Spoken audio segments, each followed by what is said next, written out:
Dahil sa digmaan ng Iran at Israel, ininspeksyon ng DOE ang dalawang oil depot sa Maynila. Pinatitiyak nila na sapat ang supply ng langis sa ating bansa.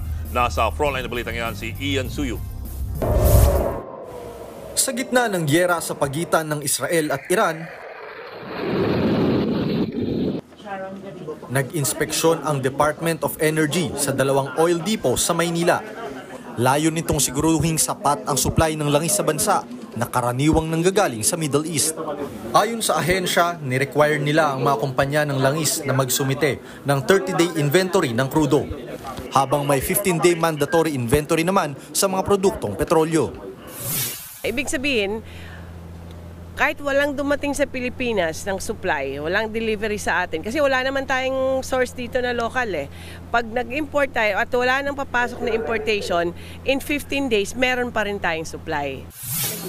Pagtitiyak ng Energy Department, malabo pang magkaroon ng problema sa supply sa mga susunod na linggo. Pero ibang usapan daw ang patuloy na pagsirit ng presyo ng petrolyo. Kanina, nadagdagan pa ng 1 peso and 80 centavos ang bayad para sa kada litro ng diesel at gasolina, habang 1 peso and 50 centavos naman sa kerosene. Ito na ang ikalimang sunod na linggong oil price hike.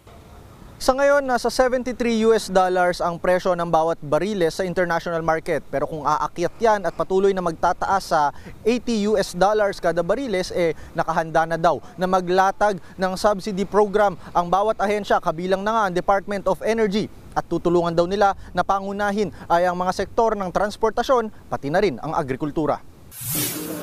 Pupulungin naman ng DOE ang mga major oil company para himukin silang magdiskwento. Ayon sa Malacanang, maging ang Department of Agriculture handa kung sakaling maapektuhan ang mga magsasaka. Ready naman po at kung mangyayari man po ito, maaari po tayong kumuha sa ibang parte ng mundo na malapit sa atin, katulad po ng Brunei. At nakikita rin naman po ng DA na hindi naman ito magdudulot ng pangmatagalan na problema. Nagbabalita mula sa Frontline, Ian Suyu, News 5. Mga kapatid, Ed Lingaw po, maging maalam at may pakialam sa mga napapanahong balita sa ating bansa. Para sa mas malalimang pagtalakay at paghimay sa mga issue at headlines, tumutok lamang at pag-subscribe sa social media pages ng News 5.